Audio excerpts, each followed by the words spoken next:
В этом видео мы создадим стол с огромным встроенным аквариумом внутри. Также я поделюсь интересными решениями, которые пришлось изобрести в процессе. В общем, месяц работы в этом коротком ролике. Приятного просмотра. Вообще, это история про сапожника без сапог. Так вот, я уже 2 года планировал сделать себе большой обеденный стол. И эти 2 дубовых слэба были заготовлены для него еще 3 года назад. Наконец, время пришло. Я прогоняю их через рейсмус. И поскольку они уже отлично высушены и без внутреннего напряжения, этого вполне достаточно. Следующим этапом стружком я подчищаю края. На самом деле, отличная альтернатива наждачке. В итоге торец сохраняет свой естественный край, а качество обработки не хуже, чем после наждачной бумаги. Для того, чтобы к столешнице крепко присоединить ноги, на ЧПУ делаем вот такую выборку и изготавливаем ответную деталь, которая, как вы уже могли понять, будет соединяться на ласточкин хвост. В итоге этот узел будет выглядеть вот так.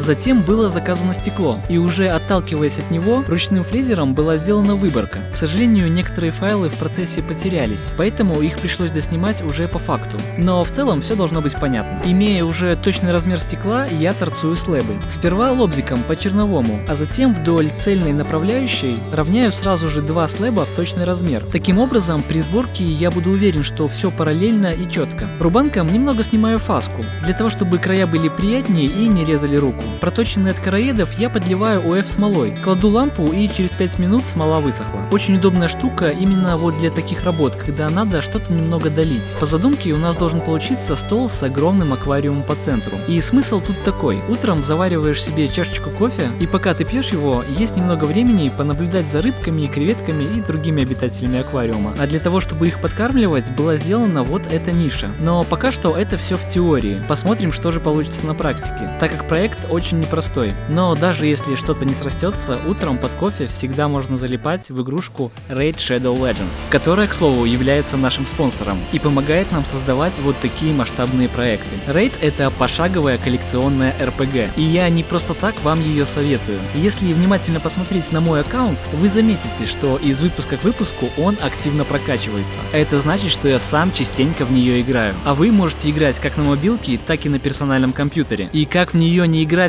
Ведь в игре существует 16 различных фракций. Например, такие как орки, гномы, орды, нежити и многие другие. И если вы откроете меню «Все герои», вы сможете найти все фракции именно там. Каждая фракция состоит из множества уникальных чемпионов. Вот, к примеру, отступники. Они считают себя сосудами для душ умерших. После посвящения их тело принадлежит духам. Им все равно, кого грабить, лишь бы захватить побольше рабов для ритуальных пожертвований. Такие вот ребята. А вы испытайте себя в нескончаемых турнирах. Соревнуйтесь со всем сообществом игроков в Raid. Также там вы сможете найти меня под ником Лихой Топор. Так чего же вы ждете? Прямо сейчас переходи в описание под видео, качай Raid только по моим ссылкам и получи 100 тысяч серебряных монет, а также крутого чемпиона Ворожею в качестве бонуса. И поторопитесь, бонус будет доступен только следующие 30 дней. Ну и конечно же, скачав игру по моей ссылке, ты здорово поддержишь мой канал. А это значит, что проекты будут более масштабные и регулярные. Спасибо. Итак, со столешницей разобрались, теперь занимаемся подстольем. Оно должно быть максимально простым и классическим, для того, чтобы особо не отвлекать на себя внимание, так как на столешнице будет на что посмотреть. Но также оно должно быть максимально надежным и крепким, так как один только аквариум в итоге будет весить более 300 кг. Именно поэтому берем хороший дубовый брус и распускаем его на нужные детали. При помощи ЧПУ мы получили вот такую заготовку, но так как длины фрезы не хватало, я допиливаю ее лобзиком по черновому, а затем при помощи копировальной фрезы повторяю форму, которую изначально задал ЧПУ. Опасно, наверное, подумали вы. Да, так и есть. С этой штукой надо быть начеку. Аккуратно, по чуть-чуть, и все окей.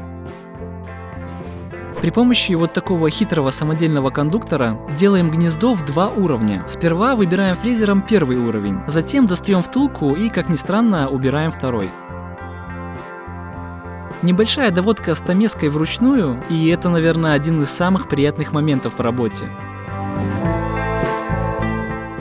В итоге ножка будет состоять из 5 вот таких элементов, которые мы с Андреем обильно смазываем клеем и на повышенной скорости собираем все детали. Андрей — это полноценный член команды нашей мастерской. Именно с ним мы строим и организовываем мастерскую версии 2.0. И уже совсем скоро я смогу вам провести экскурсию по готовой мастерской. Андрей не особо любит сниматься на камеру, но если вдруг вам интересно, оставляю его инстаграм. Небольшие спойлеры наших проектов. А вот, кстати, он опять выложил детали будущего стола. Итак, ножки готовы, а столешница готова уже уже давно, пора их красить. В итоге я выбрал свой любимый цвет и наношу морилку.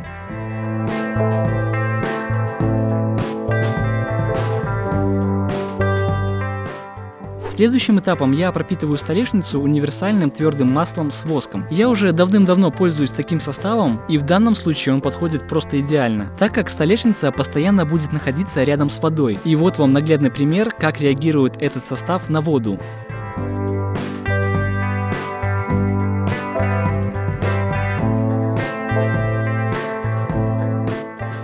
После того, как все пропитано и высохло, собираем стол уже на своем законном месте. После того, как аквариум наполнится, перенести его будет уже нереально.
Ну и наконец самый приятный момент. Собственно то, для чего все и делалось. Запускаем первых жителей. Я решил сразу же не заселять весь аквариум, а постепенно докупать именно тех ребят, которые прям мне сильно приглянутся. Но в будущем, по мере поступления, я буду делиться с вами любым пополнением аквариума, но уже в своем инстаграме. Кстати, там я и предлагаю придумать имена для всех этих ребят. Напоминаю, что видео на канале выходят регулярно, минимум раз в неделю и точно по пятницам в 6 часов вечера. Так что жмите колокол и не пропускайте следующие крутые проекты. Всем спасибо!